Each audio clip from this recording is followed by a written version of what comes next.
सजा दो घर को गुलशन सा,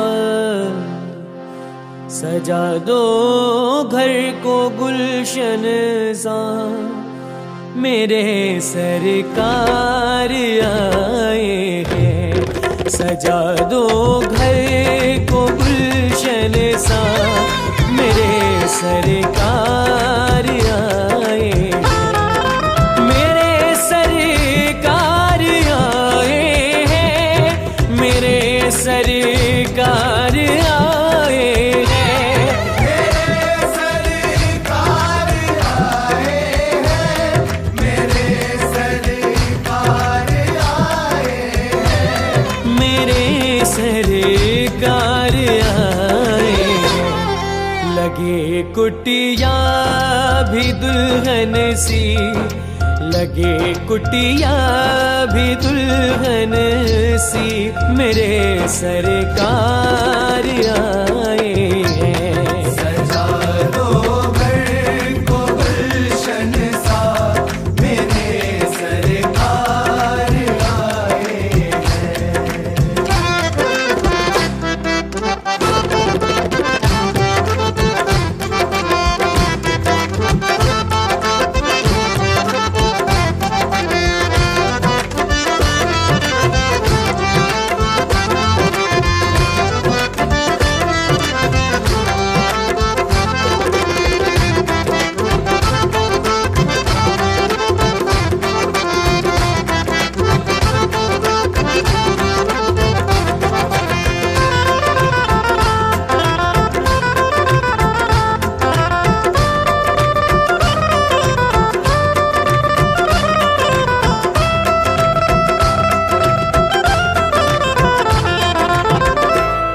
पखारो इनके चरणों को, बहाकर प्रेम की गंगा।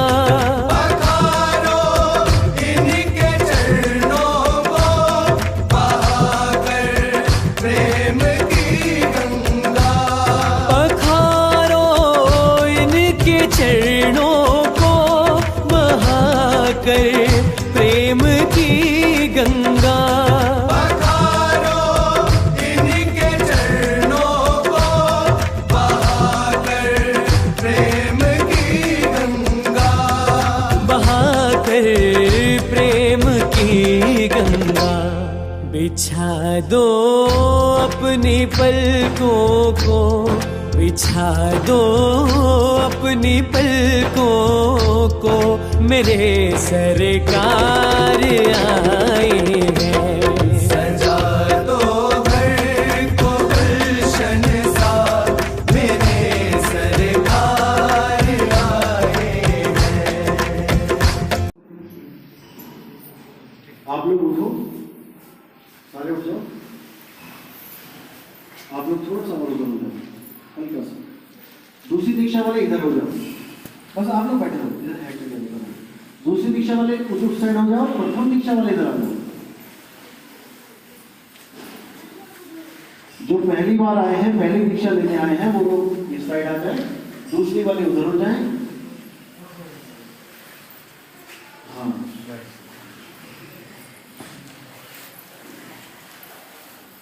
अब खड़े, अब हाथ खड़े करो, प्रथम दीक्षा वाले। ठीक है, चलो ये सब दूसरी दीक्षा वाले हैं।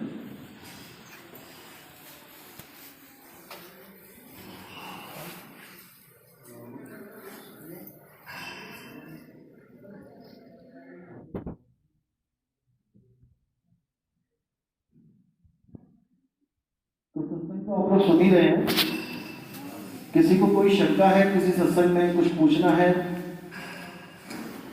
वो पूछ सकते हैं, क्योंकि पहले नाम दीक्षा करेंगे, उसके बाद सत्संग का प्रोग्राम करेंगे। पहले नाम दीक्षा फ्री कर देंगे, ठीक है।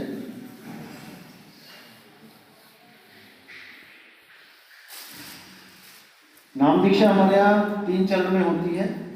पहला चरण होता है 52 अक्षरी नाम देना।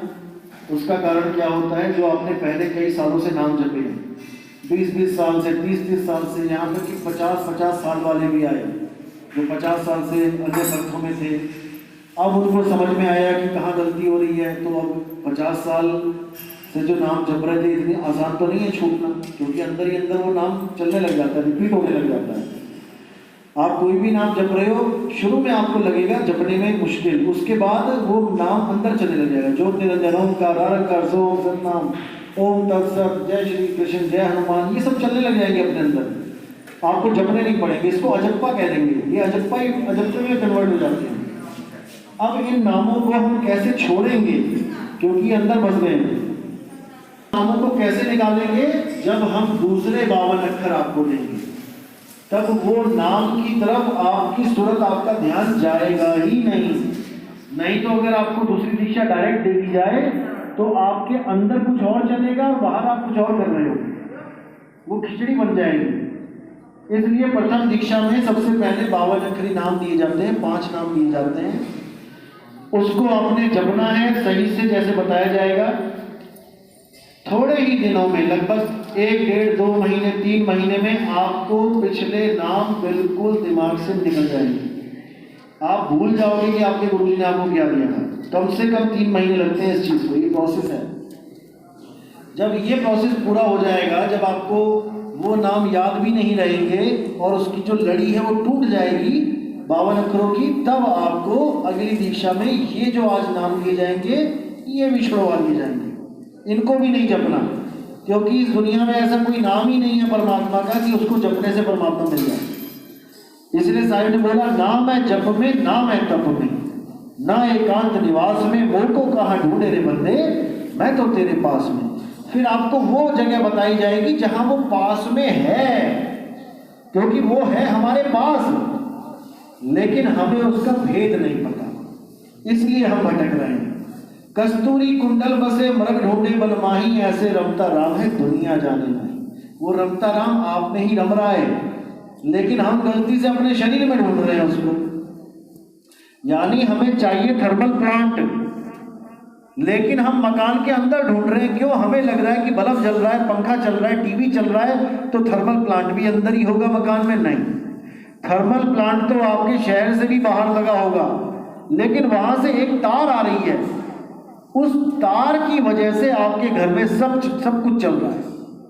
इसी प्रकार ये जानो कि जो आपका असली आत्म स्वरूप है, जिसको हम परमात्मा कहते हैं, वो आपके शरीर से बाहर है, और एक तार रूपी सूरत आपके शरीर में आ रही है। वो सूरत की वजह से आपकी आंखें चल रही हैं, कान चल रहे हैं, मुंह चल रहा है, नाक चल रही है, सब कुछ चल रहा है उस सूरत की वजह से। आप आत्म स्वरूप में बाहर हो और सूरत रूप में अंदर हो। कैसे? जैसे एक कुत्ता शीशे के सामने खड़ा होकर अपने ही प्रतिबिंब को भौंकता है, तो ज्ञान रूप में कुत्ता शीशे से बाहर है और अज्ञान दृष्टि में कुत्ता शीशे के अंदर है। अब जब तक उसे ऐसा गुरु नहीं मिल गया जो उसे शीशे से बाहर का ज्ञान दे दे, जब तक उसकी मुक्ति होने वाली नहीं है। तो ये ज्ञान आपको मिलेगा दूसरी दीक्षा में, कि आप कैसे बाहर हो और कैसे अंदर हो। अंदर भी है, बाहर भी है। यानी आप शीशे के सामने खड़े हो तो शीशे के बाहर भी हो, लेकिन ध्यान रूप में अंदर भी हो। अब जो ध्यान रूप में अंदर हो, इस कारण आप फंसे हुए हो। इसी को बोला, सूरत फंसी संसार में और तासे पड़ गई दूर, सूरत बांध स्थिर करो, आठों पहर हुजूर। कैसे करनी है? जो सूरत हमारी शीशे में फंस चुकी है, उसी को वापस घुमा के अपने में लगा लेना है, जो शरीर के बाहर है। और जब एक बार आप बाहर आ गए, विदेही रूप में आ गए, फिर आपको इस शरीर की जरूरत नहीं पड़ेगी। जब तक आपके काम धंधे चल रहे हैं, रिश्तेदारियां निभानी है, जब तक आप करते रहोगे, और जैसे ही अंत समय आएगा, इसको छोड़ के अपने स्वरूप में आ जाओगे। यही मूल ज्ञान है। इस मूल ज्ञान में किसी भगवान, किसी देवता, किसी गुरु का नाम नहीं लेना होता कि आप अपने से भिन्न किसी और की पूजा करोगे, नहीं करनी है। अपने आप को जानना है केवल कि मैं क्या हूं। अभी मैं जीव स्वरूप हूं, इसलिए उस परमात्मा से अलग हूं। हम दो हो गए, लेकिन जब मैं आत्म स्वरूप में आ जाऊंगा तो मुझ में और परमात्मा में कोई भेद नहीं रहेगा।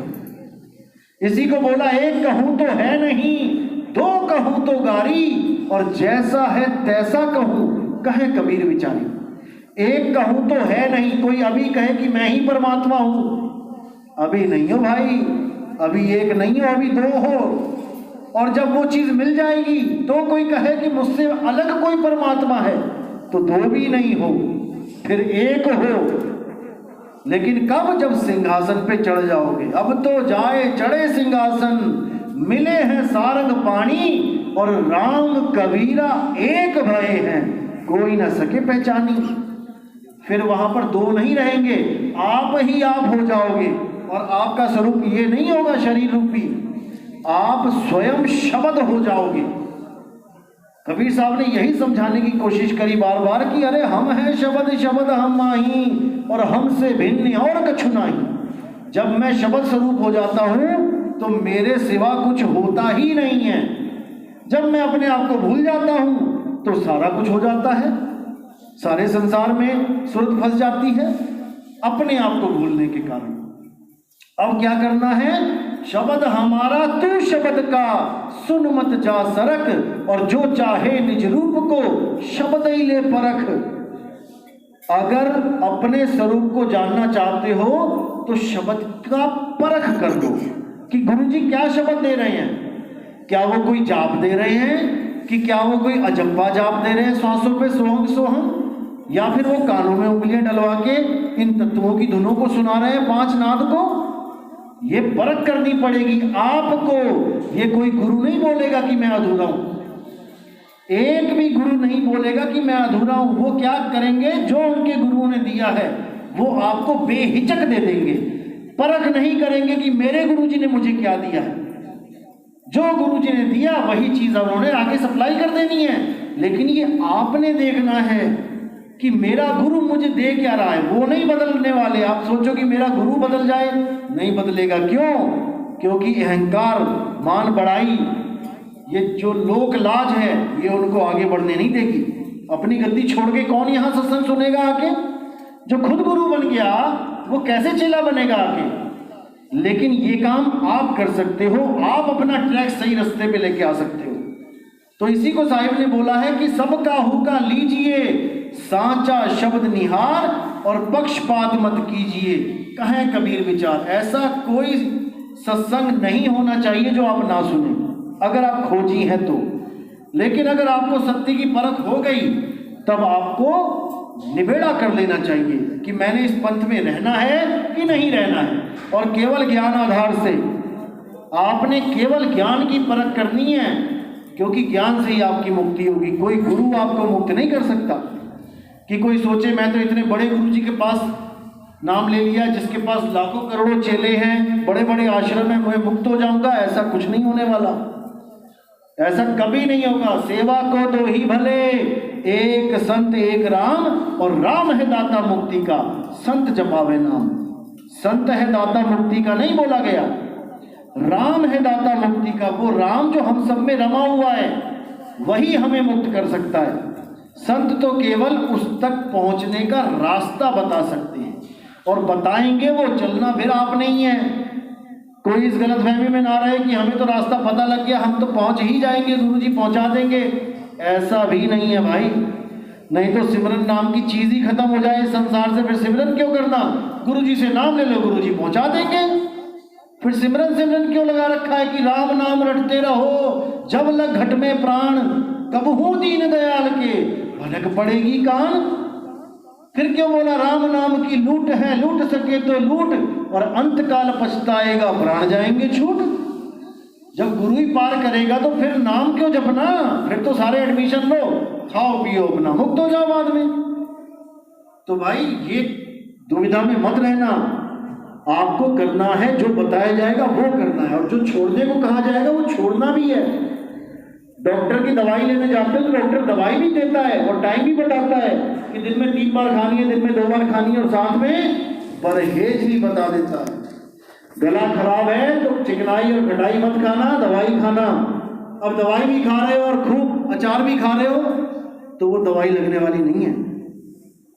इसीलिए परहेज भी रखना है। अंडा, मीट, मांस, शराब, बियर, इन सब से परहेज भी रखना है। और सिमरन भी करना है। चलो प्रथम दीक्षा वाले धीरे धीरे करके एक एक करके आपने आना है चरणामृत के लिए, है